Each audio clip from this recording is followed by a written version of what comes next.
نحمده ونصلی علی رسولہ الکریم اما بعد۔ محترم ناظرین اکرام، آج کا عنوان ہے رزق حلال کی اہمیت اور امت کی ترقی کے راستے۔ انسان کی زندگی روح اور جسم کا مجموعہ ہے۔ جس طرح روح کے بغیر انسان کا وجود ممکن نہیں، اسی طرح انسانی جسم کی بقا پانی اور خوراک کے بغیر ممکن نہیں۔ خوراک ہی انسانی جسم کو ہر وقت متحرک رکھتی ہے، اس لیے اسلام نے حصول رزق کے معاملے میں بھی مکمل رہنمائی کی ہے اور انسان کو اچھے اور پاکیزہ رزق حصول کی تعلیم دی ہے اور اس کے لیے اسباب بھی پیدا فرما دیے ہیں۔ چنانچہ اللہ تبارک تعالیٰ نے اپنے رسولوں کو مخاطب کرتے ہوئے قرآن کریم میں ارشاد فرمایا، یا ایھا الرسل کلوا من الطیبات واعملوا صالحا انی بما تعملون علیم۔ اے پیغمبرو، حلال چیزیں کھاؤ اور نیک عمل کرو، تم جو کچھ کرتے ہو میں انہیں جانتا ہوں۔ چنانچہ سارے انبیاء علیہم السلام محنت کر کے حلال روزی کمانے اور کھانے کا اہتمام فرماتے تھے۔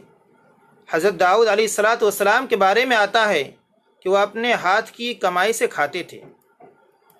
حضرت ابو ہریرہ رضی اللہ تعالیٰ عنہ سے روایت ہے کہ نبی کریم صلی اللہ علیہ وسلم نے ارشاد فرمایا، ہر نبی نے بکریاں چرائی ہیں۔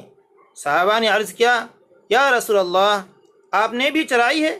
تو آپ صلی اللہ علیہ وسلم نے جواب دیا، ہاں، میں بھی ایک زمانے تک اہل مکہ کی بکریاں چراتا رہا تھا۔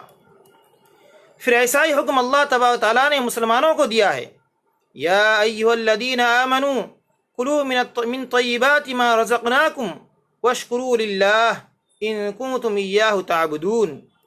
اے مسلمانوں، جو پاکیزہ چیزیں ہم نے تمہیں دی ہیں انہیں کھاؤ اور اللہ کا شکریہ ادا کرو اگر تم اسی کی عبادت کرتے ہو۔ خلاصہ یہ ہے کہ اللہ تعالیٰ نے اپنے پیغمبروں کو اور تمام اہل ایمان کو پاکیزہ اور حلال چیزوں کو کھانے کا حکم دیا ہے۔ اس سے معلوم ہوتا ہے کہ اللہ کی حلال کردہ چیزیں ہی پاک اور طیب ہیں، حرام اشیاء پاک نہیں ہیں۔ رزق حلال کے ساتھ عمل صالح کی تاکید سے معلوم ہوتا ہے کہ رزق حلال سے نیک کام کرنا آسان ہو جاتا ہے۔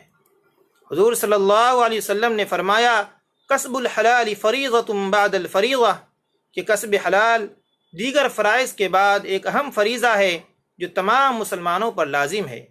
اور آپ صلی اللہ علیہ وسلم نے فرمایا کہ اپنے ہاتھ کی محنت کی کمائی کھانے سے بہتر کوئی کھانا نہیں۔ ناظرین کرام، اسلام رزق حرام سے منع کرتا ہے، کیونکہ جو چیزیں حرام اور ناپاک ہوتی ہیں وہ انسانی اخلاق پر برے اثرات مرتب کرتی ہیں۔ جسمانی اور روحانی دونوں اعتبار سے انسان کے لیے وہ مضر ہوتی ہیں۔ ان چیزوں کے استعمال سے انسان اخلاقی انحطاط اور ذہنی پراگندگی کا شکار ہو جاتا ہے، اس لیے ان سے بچنے کا تاکیدی طور پر حکم دیا گیا ہے۔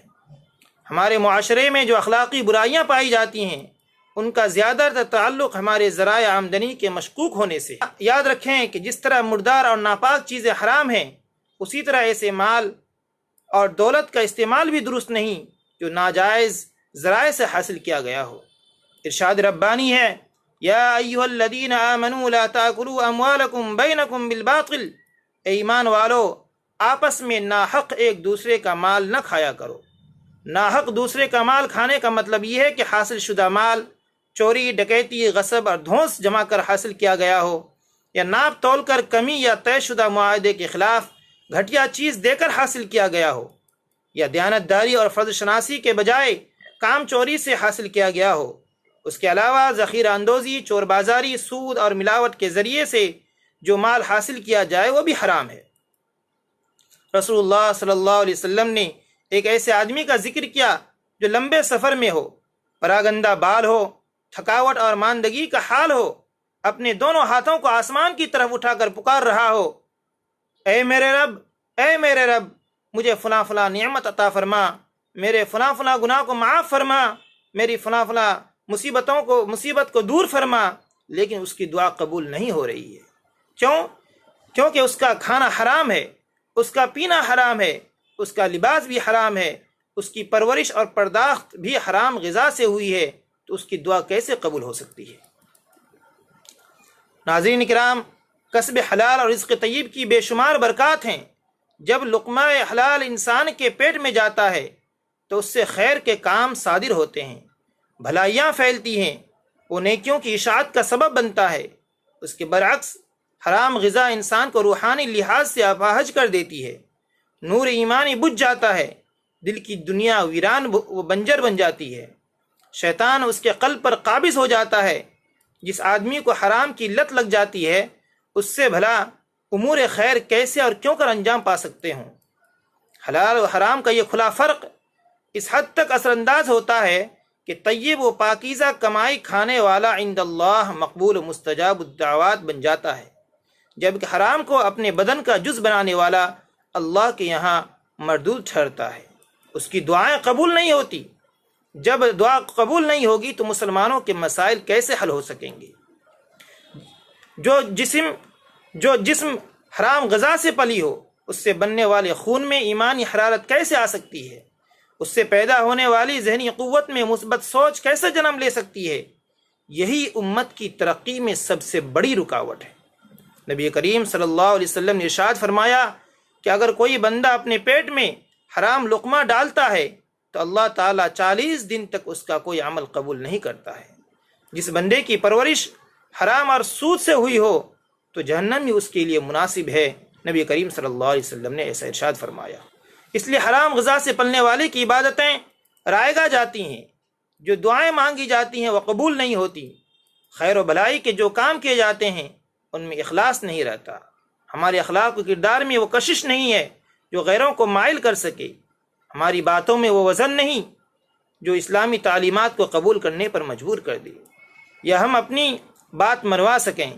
اس لیے ہم سب کو اپنی خوراک پر، اپنے لباس پر، اپنی تجارت پر، اپنے کاروبار پر غور کرنا چاہیے کہ کہیں ہماری غذا، ہمارا لباس، ہماری تجارت اور ہمارا کاروبار حرام تو نہیں ہے۔ علامہ اقبال نے کیا ہی خوب کہا ہے، اے طائر لاہوتی اس رزق سے موت اچھی جس رزق سے آتی ہو پرواز میں کوتاہی۔ انہی چند باتوں پر میں اپنی بات ختم کرتا ہوں۔ وما علینا الا البلاغ۔